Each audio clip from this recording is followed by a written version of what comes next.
recommence. Bonjour à tous. Bonjour. Bon sabbat. Est-ce que l'Éternel a fait du bien à quelqu'un aujourd'hui? Ah non, on est tous vivants, mais il a rien. Amen. Est-ce que l'Éternel regarde quelqu'un aujourd'hui? Nous tous. Amen. Est-ce que l'Éternel aime au moins une seule personne d'entre nous aujourd'hui? Nous tous. Amen. Est-ce que l'Éternel a oublié quelqu'un ce matin? Non. Ah, on est réveillés, donc ça va. On n'a oublié personne, ça va. Est-ce qu'il y a quelqu'un qui veut dire merci à Dieu ce matin? Merci Seigneur. Amen. Paul nous dit, saluez-vous d'un saint baiser. Bon, pas qu'il y a encore le Covid, donc pas de baiser, mais est-ce qu'on peut dire bonjour et bienvenue à son voisin et à sa voisine? Bien sûr.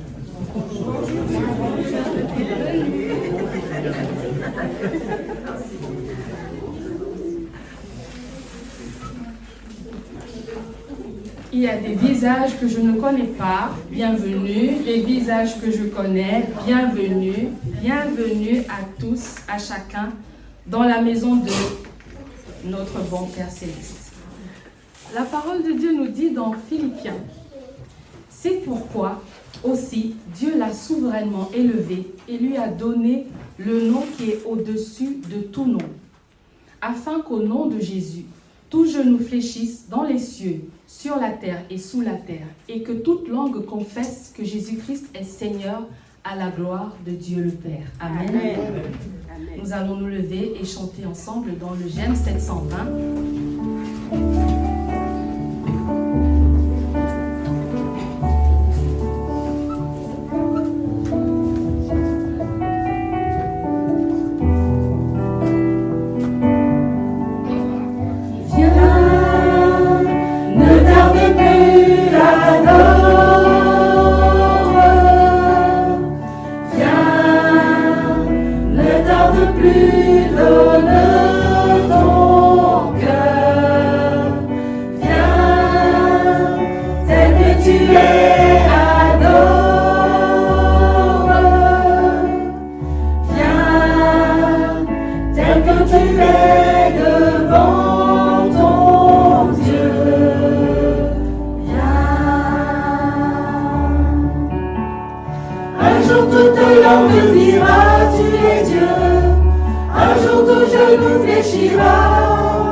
Nous allons lire, frères et sœurs, dans 2 Chroniques, du verset 7 à verset... Nous pouvons nous asseoir. Vous pouvez vous asseoir. Si mon peuple sur qui est invoqué mon nom s'humilie, prie et cherche ma face, il se détournera de ses mauvaises voies, je l'exaucerai des cieux, je lui pardonnerai son péché et je guérirai son pays. Amen. Amen. Nous allons chanter ensemble dans le 216.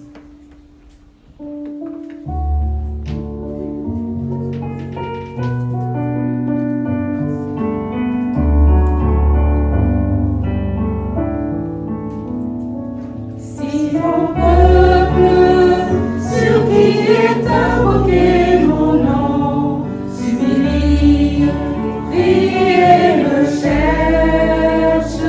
Si mon peuple, sur qui est invoqué mon nom, se détourne de ses mauvaises voies,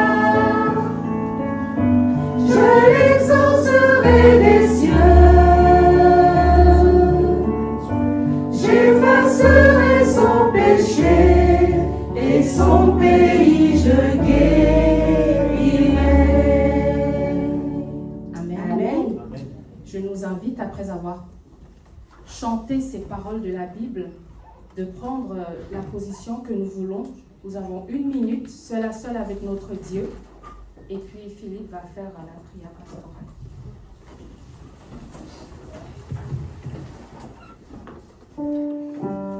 On va se mettre debout pour ce chant et je veux entendre les voix, les sopranes, les ténors, les altos, les basses. Christ est mon rocher, ma lumière et mon sauveur. Je ne crains rien. Il est mon rempart et mon ferme soutien. De qui pourrais-je avoir peur? Même si la tempête fait rage, au plus fort de l'orage, si mon cœur est troublé, s'il venait à douter, accablé, Dieu ranime toujours mon courage. Et je suis consolé. Et je suis consolé. Mon âme espère en l'Éternel, qu'un chant s'élève au Dieu du ciel. Mon âme espère en l'Éternel. Mon âme espère en l'Éternel, qu'un chant s'élève au Dieu du ciel.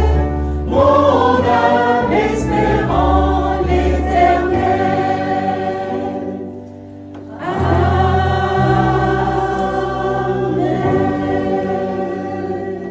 Amen. Amen. Nous pouvons nous asseoir. Nous allons continuer la louange avec le DLG 485.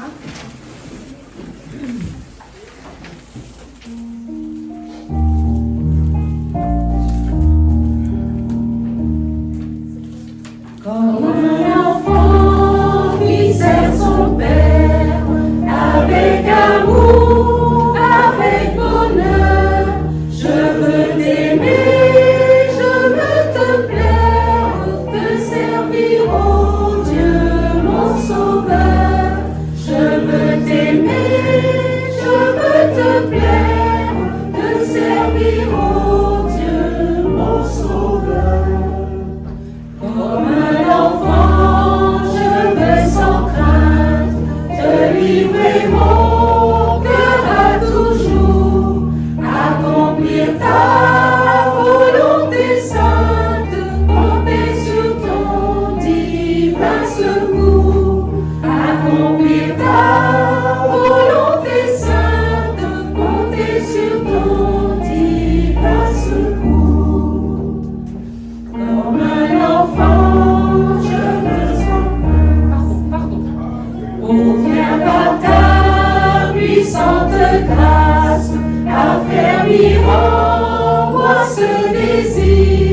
Fais-moi marcher devant ta face, humble et joyeux de t'obéir. Fais-moi marcher devant ta face, humble et joyeux de t'obéir. De ton esprit remplis mon âme, de ton amour remplis mon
s'asseoir. Nous allons inviter les diacres et diaconesses de service pour recueillir nos offrandes et nos dîmes.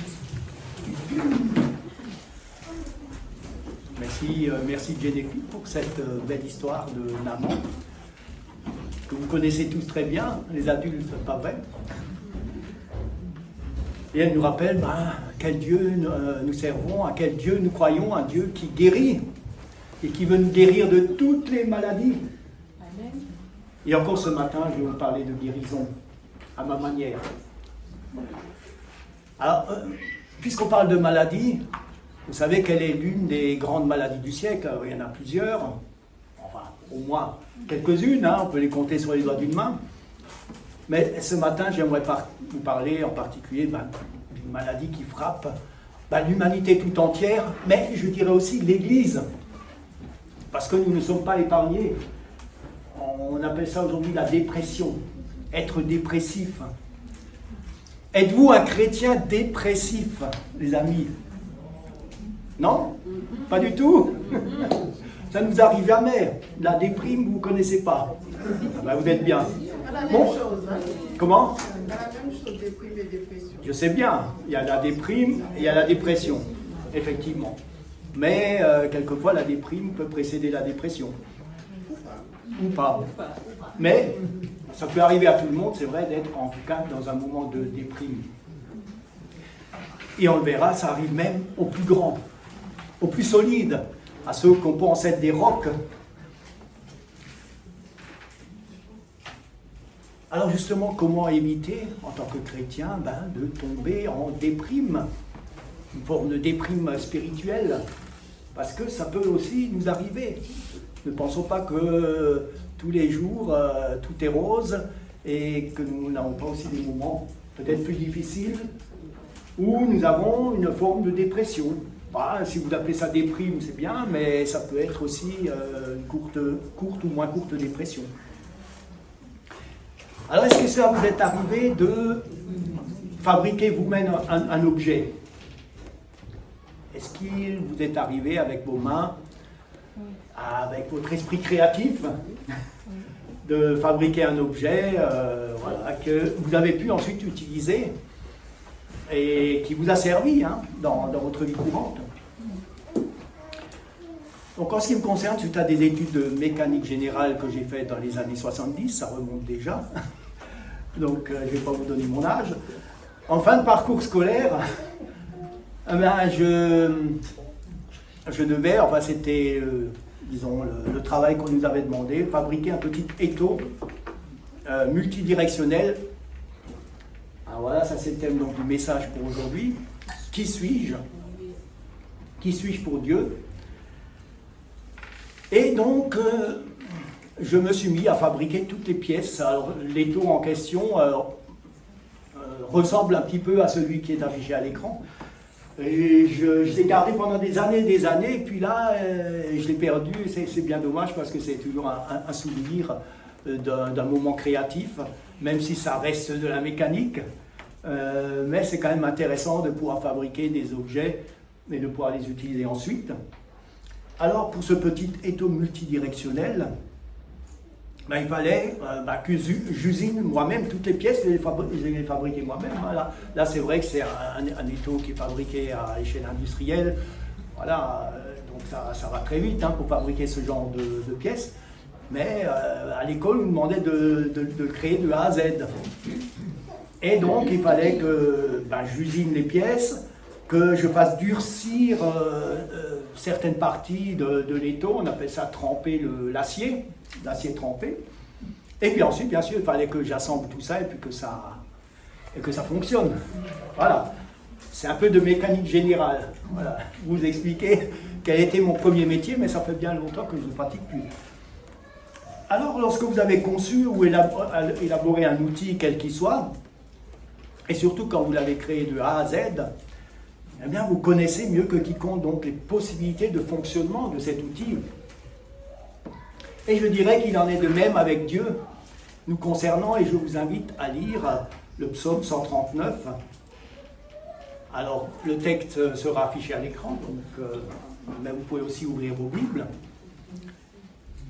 Donc le psaume 139, verset 1 à 6, nous dit ceci, au chef des chantres de David, psaume, « Éternel, tu me sondes et tu me connais. Tu sais quand je m'assieds, quand je me lève, tu pénètres de loin ma pensée, tu sais quand je marche et quand je me couche, et tu pénètres toutes mes voies. Car la parole n'est pas sur ma langue que déjà. Ô Éternel, tu la connais entièrement. Tu m'entoures par derrière et aussi par devant, et tu mets ta main sur moi. Une science aussi merveilleuse est au-dessus de ma portée. Elle est trop élevée pour que je puisse la saisir. » Effectivement, quel Dieu, quel Dieu, notre Créateur.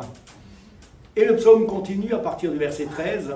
« C'est toi qui as formé mes reins, qui m'as tissé dans le sein de ma mère. Je te loue de ce que je suis une créature si merveilleuse. Tes œuvres sont admirables et mon âme le reconnaît bien. » Quel magnifique psaume, les amis. Mon corps n'était pas caché devant toi lorsque j'ai été fait dans un lieu secret, tissé dans les profondeurs de la terre, et quand je n'étais qu'une masse informe, tes yeux me voyaient, et sur ton livre étaient tous inscrits les jours qui m'étaient destinés avant qu'aucun d'eux existât. Alors non seulement notre Créateur nous connaît de A à Z, c'est lui qui nous a fabriqués, quand vous fabriquez un veto, vous êtes censé savoir l'utiliser et expliquer aux autres comment l'utiliser. Eh bien, notre Créateur, il nous connaît jusque dans les profondeurs. Il connaît les secrets de fabrication que nous-mêmes, après des dizaines et des dizaines ou des centaines d'années de recherche, nous n'avons pas encore compris comment fonctionne le corps humain, puisque la science n'a pas encore la solution à tous les petits bobos que nous avons. Mais plus encore, ce Créateur, c'est exactement ce qui se passe à chaque instant de notre vie. Donc on pourrait dire à chaque instant de l'outil, maintenant ça semble tout à fait plausible avec l'électronique de savoir si un outil s'use, s'il se dérègle, s'il faut apporter un petit réglage, etc. Mais Dieu, lui, c'est à chaque instant où on en est dans notre vie, ce qui se passe dans notre corps, dans notre esprit. Et il connaît toutes les facettes de notre existence et il les connaît d'avance. Quelle capacité scientifique extraordinaire! Et ces capacités-là, on pourrait dire monstrueuses de Dieu, n'effraient pas le roi David. Au contraire, il ne se sent pas écrasé, mais il loue son Créateur. « Je te loue de ce que je suis une créature si merveilleuse. Tes œuvres sont admirables et mon œuvre le reconnaît bien. » Cher ami, est-ce que tu peux, comme le psalmiste, proclamer que tu es une merveilleuse créature de Dieu? Amen. Est-ce que tu en es conscient? Est-ce que tu le dis? Est-ce qu'il t'arrive au quotidien de dire, Seigneur, tu as fait de moi une créature merveilleuse, je te loue, je suis infiniment reconnaissant. Et dans cette proclamation, les amis, dépend une grande partie de la qualité de notre vie, du regard que nous portons sur nous-mêmes. Parce que si on se considère comme une merveilleuse créature, eh bien nous portons un regard complètement différent sur nous. Et cela va bien sûr contribuer à notre santé mentale et spirituelle. Est-ce que vous vous voyez comme une merveilleuse créature, les amis? Est-ce que vous avez déjà réfléchi à cela? Est-ce que vous avez déjà pris le temps de vous arrêter sur cette idée que vous êtes une création extraordinaire de Dieu? Alors, lorsque je suis rempli d'une louange permanente envers mon Créateur, mon esprit est comme apaisé par une sorte d'antidépresseur spirituel. Alors bien sûr, il y a de nombreuses raisons de louer le Seigneur. Là, je vous parle peut-être d'une raison majeure, parce que je suis une merveilleuse créature de Dieu. Mais toutes les raisons de louer le Seigneur, finalement, se présentent à nous comme un antidépresseur spirituel. Et en plus, mon estime de moi-même va s'améliorer. Parce qu'il arrive à bien des chrétiens d'avoir une piètre estime d'eux-mêmes. Alors je ne parle pas d'orgueil, il ne s'agit pas de tomber dans l'autre extrême, il s'agit d'avoir une estime de soi-même. Parce que nous ne pouvons pas être de merveilleuses créatures de Dieu et en même temps se déprécier. C'est pas compatible.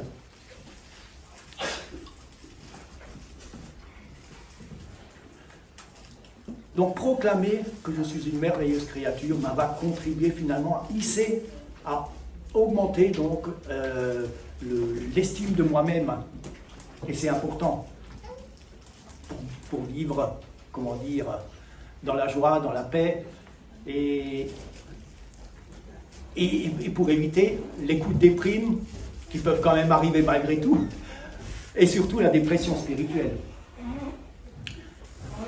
Alors quelquefois, c'est vrai, je me trouve nul, pas à la hauteur, à côté de la plaque, incapable, mauvais, négligent, misérable, et puis vous pouvez rajouter encore beaucoup de choses comme ça.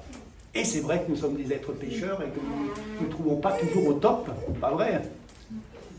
Hein, on a souvent l'impression de manquer des choses ou de taper à côté.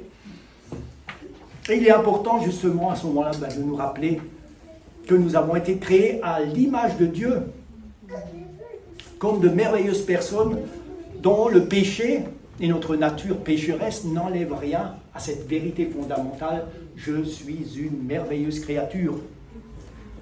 Et Paul avait compris justement ce dilemme qui empêchait peut-être, déjà à son époque, les chrétiens d'être épanouis, d'être heureux, d'être des serviteurs du Christ. Il dit en Romains 7, verset... Vous pouvez le suivre à l'écran aussi, mais j'ai choisi dans la version Summer 2015. J'aime bien cette version. Merci.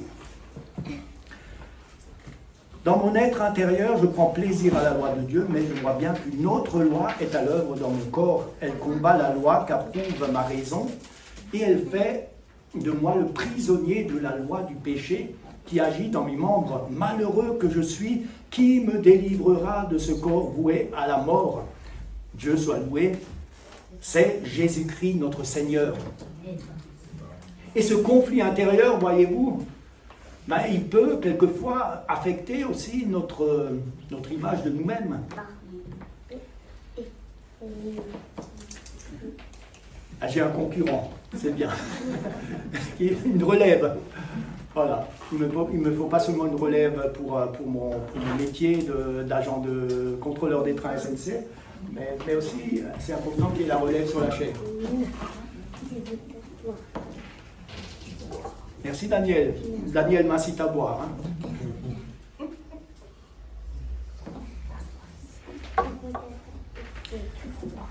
Alors lorsque je me regarde dans un miroir, puisque Paul prend également cette image du miroir, et que je vois mes souillures, mes pensées vaines, mes paroles inutiles, mauvaises, mes mauvais choix, je pourrais facilement déprimer et me déconsidérer, et surtout si je suis sensible. Parce qu'il y a des chrétiens qui ont davantage de sensibilité finalement aux erreurs qu'ils commettent et qui forcément après vont avoir soit des coups de déprime, voire plus. Certains vont même jusqu'au suicide parce qu'ils n'arrivent pas à se pardonner eux-mêmes, les amis. Et c'est arrivé dans notre église. Ce n'est pas rien cette affaire. Pour ceux qui ont connu Pamela, qui a fréquenté notre communauté, elle culpabilisait tellement d'avoir manqué un appel que le Seigneur lui avait fait, qu'elle n'arrivait pas à sortir de cela. Et finalement, au bout de quelques années, elle s'est suicidée. Et c'était vraiment très triste pour nous, parce que, ensemble, en tant que communauté, nous avons essayé de lui faire comprendre qu'il y avait plein d'autres occasions que le Seigneur lui donnerait encore de pouvoir le glorifier, et que ce n'est pas une occasion manquée qui devait l'empêcher de vivre et d'avoir l'assurance d'être pardonné. Alors notre société, c'est vrai, ne facilite pas non plus la construction d'une image positive de nous. Vous savez que la laïcité ne fait pas beaucoup de cas finalement de cette merveilleuse création que nous sommes, parce que pour la plupart de nos contemporains, nous ne sommes que le produit du hasard, de l'évolution. Et cet évolutionnisme plonge ses racines dans quoi ? Dans le néant, les amis. Dans le néant. Et du coup, avec ces valeurs laïques et des comportements qui dérivent aujourd'hui de plus en plus vers le mépris de la personne, vers la violence, eh ben, nous ne sommes pas toujours aidés à nous construire nous-mêmes et à construire notre identité d'enfant de Dieu. Alors, cher ami, tu es plus que ce que les gens disent de toi. Tu es plus ce que tu penses toi-même de toi, parce que quelquefois nous avons une idée erronée de nous-mêmes. Tu as plus de valeur qu'un prince, qu'un roi, qu'un président. En es-tu conscient? Tu es la fille, le fils de Dieu, du Dieu vivant, qui a été créé à l'image du roi des rois et du Seigneur des seigneurs. Ça, c'est notre référentiel, et nous sommes à l'image de ce Dieu-là. Et cela rehausse bien sûr notre compréhension de qui nous sommes en réalité, si nous voulons bien accepter que nous sommes fils et filles du roi. Mais il faut dire que le péché est une réalité, et il nous complique la vie. Il nous saute à la figure à longueur de journée et pourrait déprécier en quelque sorte notre regard sur nous-mêmes. Nous le voyons en nous, ce péché, comme l'a exprimé l'apôtre Paul tout à l'heure. Nous le voyons dans les médias, nous le voyons partout dans la société. Là où nous vivons, il ne faut pas aller loin, là souvent nous le voyons et il nous fait mal. Et quelquefois, il nous renvoie une image désastreuse, finalement, de l'amour de Dieu, qui ne règne pas dans ce monde, il faut le dire. Alors que faire? Que faire lorsque nous sommes envahis par des sentiments contraires et lorsque le péché assombrit en quelque sorte cette bonne humeur que nous devrions exprimer en permanence? C'est vrai, quand il suffit d'ouvrir la télé pour être attristé en 2 secondes, parce qu'il y a tellement un flot d'informations négatives que si vous n'êtes pas solide psychologiquement, eh bien ça vous affecte. Alors justement, la croix de Christ nous offre un puissant remède. Nous avons besoin d'y revenir tous les jours. Nous avons besoin d'y revenir pour nous-mêmes, bien sûr, pour nos proches. Nous avons besoin d'y revenir pour les autorités de notre pays et les autorités d'ailleurs mondiales. Nous avons besoin d'amener tout cela au pied de la croix, parce que c'est le remède absolu à cette humanité souffrante et à tout ce qui pourrait nuire en quelque sorte à notre bien-être ici-bas. Alors nous lisons justement dans Colossiens, parce que j'ai trouvé ce texte particulièrement fort, Colossiens chapitre 2, versets 13 à 15. Et une fois de plus, je vais vous le lire dans la version du Semeur. Je trouve cette version encore intéressante. Et vous qui étiez morts à cause de vos fautes, et parce que vous étiez incirconcis, Dieu vous a donné la vie avec Christ. Il nous a pardonné toutes nos fautes, car il a annulé l'acte qui établissait nos manquements à l'égard des commandements. Lui, il l'a effacé, le clouant sur la croix. Là, il a désarmé toute autorité, tout pouvoir, les donnant publiquement en spectacle, quand il les a traînés avec son cortège triomphal après sa victoire à la croix. Waouh! Vous voyez ce que le Seigneur a fait pour nous? Il a une victoire triomphale sur la croix, victoire sur le mal, victoire sur le péché. Et donc, nous sommes appelés aussi à rentrer dans son cortège triomphal. Et pour cela, il faut toujours revenir, bien sûr, au pied de la croix.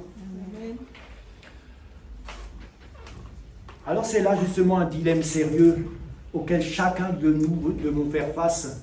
Comment continuer à croire que Dieu m'aime infiniment, que je suis une merveilleuse créature, lorsque le péché vient souiller mon existence, et lorsque je souffre de mon propre péché, mais aussi de celui de mon voisin et de celui du monde entier, parce que nous vivons dans un monde solidaire, et quand ça fait mal à un endroit, ça fait mal ailleurs. Pour ne pas sombrer justement dans la déprime spirituelle, dans le découragement, voire le dégoût prolongé de soi-même, parce que ça arrive malheureusement à certains chrétiens qui sont dégoûtés d'eux-mêmes. Ça n'arrive pas qu'aux autres, les amis. Ne pensons pas que nous soyons immunisés contre ce genre de choses et ne nous dévalorisons pas si ça nous arrive. Il y a deux choses vitales que nous pouvons faire, bien sûr entre toutes les possibilités que nous avons de louer le Seigneur. Premièrement, à la croix, mon péché est déjà pardonné. Donc il me suffit d'aller au pied du Maître et de déposer mon paquet, mon fardeau, mon péché, et j'ai la garantie qu'il est pardonné parce que nous venons de le voir, le Seigneur a remporté une victoire décisive. Tous les péchés du monde entier sont déjà compris dans ce pardon que le Seigneur accorde à l'humanité. Hein, rappelez-vous, Jésus a dit de lui-même, je suis venu pour ôter le péché du monde, je suis l'agneau qui ôte le péché du monde. Et la deuxième chose peut-être importante, c'est que Dieu est le pécheur, est le pécheur? Non, pas du tout. Est le péché, mais aime infiniment le pécheur. Voilà.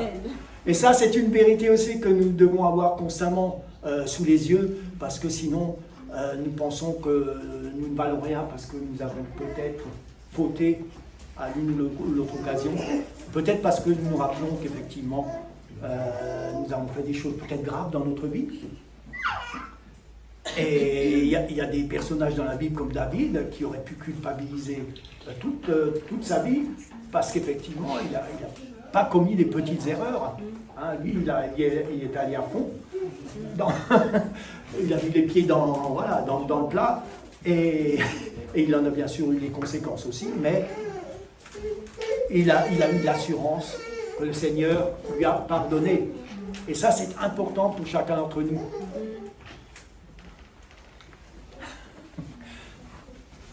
C'est bien, mais dans la Camille, on me donne des conseils pratiques. Alors, je l'apprécie, et puis je vais boire encore un petit coup.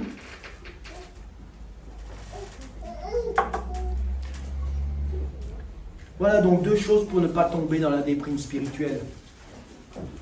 Mais après, ce n'est pas non plus une garantie tout risque, parce que, comme nous l'avons vu, Dieu est notre constructeur, il sait exactement de quoi nous sommes formés, il connaît aussi nos fragilités, et c'est de quoi nous avons bien sûr le plus besoin pour rester debout et vivant, spirituellement bien sûr, moralement. Alors Dieu me comprend et il comprend que je puisse aussi avoir un coup de mou, hein, et que je plonge. Il peut le comprendre. Et non seulement il le comprend, mais il me tend la main et il me relève. Magnifique. Se sentir découragé et nul peut arriver même aux plus grands hommes de Dieu. Lorsque tu crois avoir atteint un sommet de la foi, eh ben, quelquefois un petit caillou là te fait trébucher et ça fait mal. Mais le Seigneur est là, et il est bon, et il va te relever. Et ça s'est produit avec un grand prophète que vous connaissez, c'est le prophète Élie. Alors qu'il venait de prouver aux yeux de tout le peuple et du roi Akab que le Dieu d'Israël, le Dieu tout-puissant, était le vrai Dieu, alors qu'il a fait descendre le feu du ciel et qu'il a fait tuer 450 prophètes de Baal, hein, le petit caillou est arrivé. Et le petit caillou, il s'appelait Jézabel. Et lorsque Jézabel lui a fait comprendre que ça n'allait pas se passer comme ça, eh bien, Élie a pris peur et il s'est mis à fuir. Il a été découragé donc par les menaces d'une femme. Et c'est vrai que cette femme lui en voulait, parce que ce qu'il avait fait, c'était quand même grandiose. Et dans 1 Roi 19, verset 10, nous lisons, Élie dit à l'Éternel, j'ai déployé mon zèle pour l'Éternel, car les Israélites ont abandonné ton alliance. Ils ont renversé tes autels, ont tué par l'épée tes prophètes. Je suis resté moi seul, et ils cherchent à me prendre la vie. Voilà le bilan que fait le prophète. Et il s'est dit, non, c'est... Alors la menace de Jézabel, c'était trop pour lui. Et pourtant, il venait d'accomplir quelque chose d'extraordinaire. Pas vrai? Il avait démontré aux yeux de tout le peuple qui était le Dieu d'Israël. Et ce feu qui descendait du ciel, ça devait être impressionnant. Hein? Je n'ai jamais vu ça. Et vous certainement non plus. En clair, Élie était en train de dire à son Dieu, ben écoute, ça n'a servi à rien que je m'engage pour toi, si ce n'est qu'à sombrer dans le découragement. Maintenant, je n'en peux plus. De toute façon, ce peuple ne changera jamais. Tu vois, ils ne te servent pas. Tout ce zèle déployé en vain. Et donc, Élie a pris la fuite. Et quelquefois, nous réalisons de même. Je ne changerai jamais. Il ne changera jamais. Et du coup, nous collons sur nos fronts des étiquettes comme défaitistes ou vaincus. Et quand nous avons ces étiquettes sur notre front, nous sombrons dans le découragement. Alors nous savons comment Dieu a relevé son prophète, et il a même accompagné dans sa fuite extraordinaire. Parce que Élie a marché quand même pendant 40 jours. Il faut le faire, hein. Mais il lui fallait un peu de ravitaillement. Alors j'aimerais qu'on puisse lire ensemble quelques versets. Et nous arrivons au bout. Donc 1 Roi 19, Élie dit à l'Éternel, donc c'est à partir du verset 4, donc nous lirons verset 4 à 8 et 12 à 15. Élie dit à l'Éternel, j'ai déployé mon zèle pour... Oui, ce texte-là, nous l'avons lu. Hein. Alors nous allons prendre au verset 4. Pour lui, il alla dans le désert, où après une journée de marche, il s'assit sous un genêt et demanda la mort, en disant, c'est assez. Il faut être déprimé quand même pour demander la mort. Ça me rappelle Job. Lui aussi, il n'en pouvait plus de la bonté de Dieu, il a demandé la mort. Maintenant, Éternel, prends mon âme, car je ne suis pas meilleur que mes pères. Il se coucha et s'endormit sous un genêt, et voici, un ange le toucha et lui dit, lève-toi, mange. Il regarda, et il y avait à son chevet un gâteau cuit sur des pierres chauffées et une cruche d'eau. Ah, il est bon quand même le Seigneur, hein, de lui envoyer un ange. Il mangea et but, puis se recoucha. L'ange de l'Éternel vint une seconde fois, le toucha et dit, lève-toi, mange, car le chemin est trop long pour toi. Il se leva, mangea et but, et avec la force que lui donna cette nourriture, il marcha 40 jours et 40 nuits jusqu'à la montagne de Dieu à Horeb. Et là, que se passa-t-il? Vous connaissez la suite. On va la lire à partir du verset 12. Et donc après le tremblement de terre, il y eut un feu. L'Éternel n'était pas dans le feu. Et après le feu, un murmure doux et léger. Et quand Élie l'entendit, il s'enveloppa le visage de son manteau, sortit et se tint à l'entrée de la caverne. Et voici, une voix lui fit entendre ces paroles. Que fais-tu ici, Élie? Et là encore, le Seigneur est bon. Certes, il lui pose la question, mais tu vas où comme ça? Tu es en train d'errer quelque part, mais est-ce que tu sais où tu vas? Le Seigneur est bon parce qu'il finalement, il ne fait pas... Bon, c'est peut-être une question avec un reproche implicite, mais il aurait pu lui faire tout un laïus sur sa fuite. Alors, Élie répondit, j'ai déployé mon zèle pour l'Éternel, le Dieu des armées, car les enfants d'Israël ont abandonné ton alliance. Ils ont renversé tes autels, ils ont tué par l'épée tes prophètes, je suis resté moi seul. Donc ça, il le dit pour une deuxième fois. Et il cherche à m'ôter la vie. L'Éternel lui dit, va, reprends ton chemin par le désert jusqu'à Damas, et quand tu seras arrivé, tu oindras Hazaël pour roi de Syrie. Waouh! Et c'est vrai que le Seigneur ne va pas s'étendre sur le coup de déprime, ou même la dépression, parce que là, ce n'est pas un coup de déprime, les amis, c'est une vraie dépression pour qu'il demande la mort. Eh bien, il ne va pas s'attarder, il va dire, maintenant j'ai une mission pour toi, lève-toi, va oindre le roi Hazaël. Et on voit là donc que la pédagogie du Seigneur est excellente, parce que au lieu de commencer à faire une tonne de reproches à son serviteur, il lui dit, écoute, Élie, en quelque sorte, de manière sous-entendue, je comprends, là, tu es tombé en dépression, mais maintenant lève-toi, je suis avec toi, je t'ai donné des forces et je te donne la force d'aller vers ce roi et tu vas le oindre pour continuer ta mission, parce qu'elle n'est pas terminée.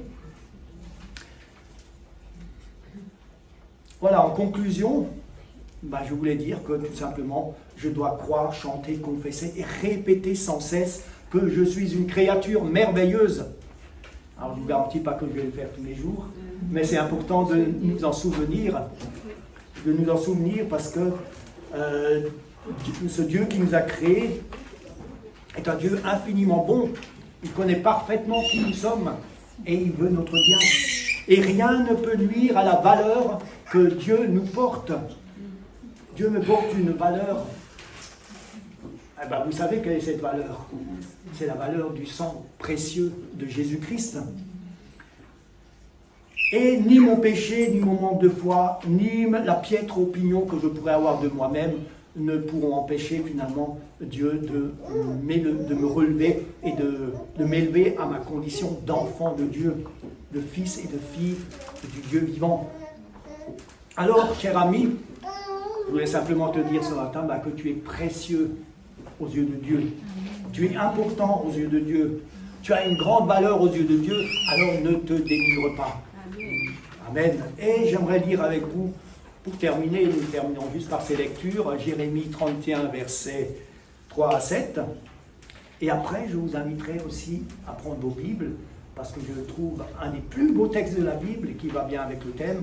J'aimerais qu'on puisse même lire quelques paroles ensemble. En tout cas, les dernières paroles, après ce sera dans l'Épître aux Romains. De loin, l'Éternel se montre à moi, je t'aime d'un amour éternel. Alors c'est mon verset de baptême et je l'aime beaucoup. Et il continue à dire, c'est pourquoi je te conserve ma bonté, je te rétablirai encore, et tu seras rétabli, Vierge d'Israël, tu auras encore des tambourins pour parure, et tu sortiras au milieu des dents joyeuses. Tu planteras des vignes sur les montagnes de Samarie, les planteurs planteront et cueilleront des fruits, car le jour vient où les gardes crieront sur la montagne d'Éphraïm, levez-vous, montons à Sion, vers l'Éternel notre Dieu, car ainsi parle l'Éternel, poussez des cris de joie sur Jacob, éclatez d'allégresse à la tête des nations, élevez vos voix, chantez des louanges et dites, Éternel, délivre ton peuple, le reste d'Israël.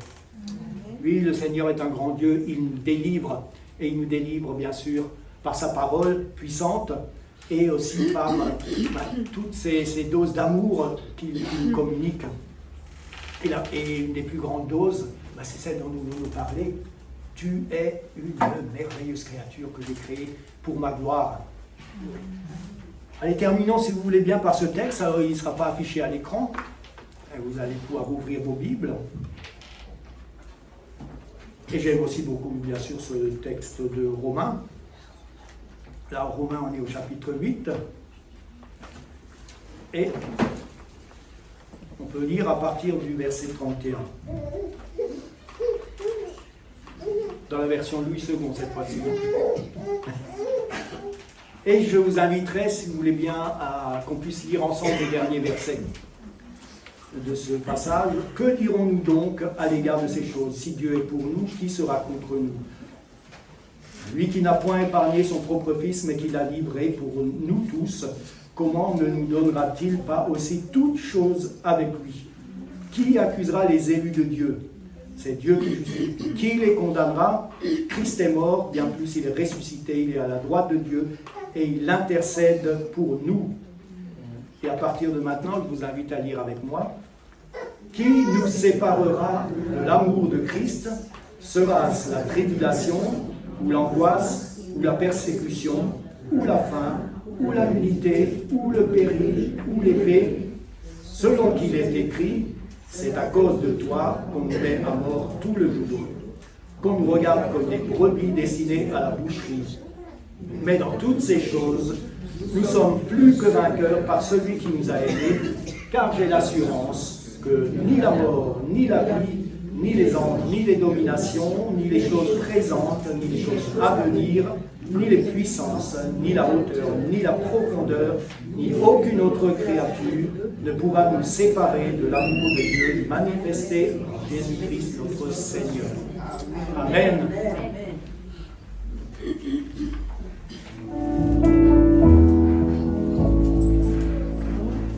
Seigneur, à la clarté de ton amour, chasse l'obscurité qui nous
moi, mes ténèbres, consume-les. Brille sur moi, brille sur moi. Brille, oh Jésus, couvre ce pays de ta gloire. Brûle l'Esprit Saint, embrase nos cœurs. Coule en torrent de ta grâce, remplis les nations par le Seigneur, que la lumière soit. Et quand nous contemplons ta royauté, nos visages reflètent ta beauté, transformés sans cesse de gloire en gloire, que sans fin notre vie dise ton histoire. Brille sur nous, brille sur nous. Brille, oh Jésus, couvre ce pays de ta gloire. Brûle l'Esprit Saint, embrase nos cœurs. Coule en torrent de ta grâce, remplis les nations par le Seigneur, que la lumière soit. Amen. Amen.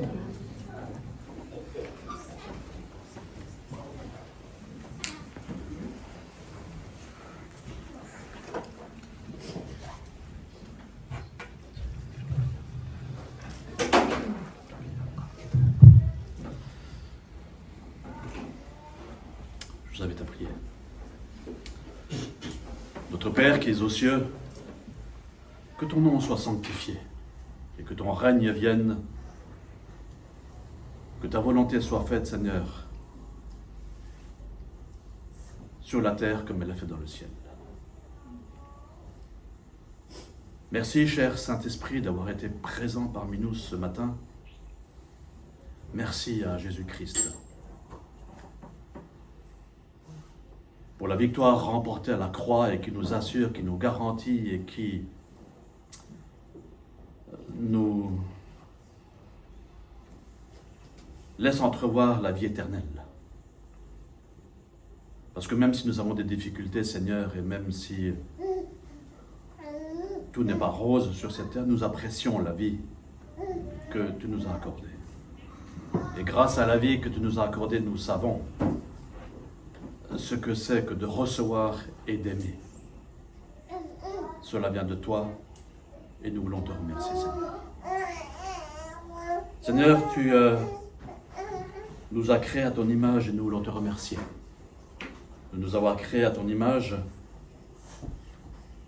Nous voulons, Seigneur, te représenter aux yeux de l'univers. Seigneur notre Dieu, tu as créé pour montrer aux autres qui tu es. Et nous te demandons de nous aider à te rester fidèle en toutes choses. Tu as inscrit ta loi dans notre cœur. Nous sommes cependant des pécheurs et nous reconnaissons que nous sommes des pécheurs. Et merci, parce que Jésus nous a réconciliés avec toi.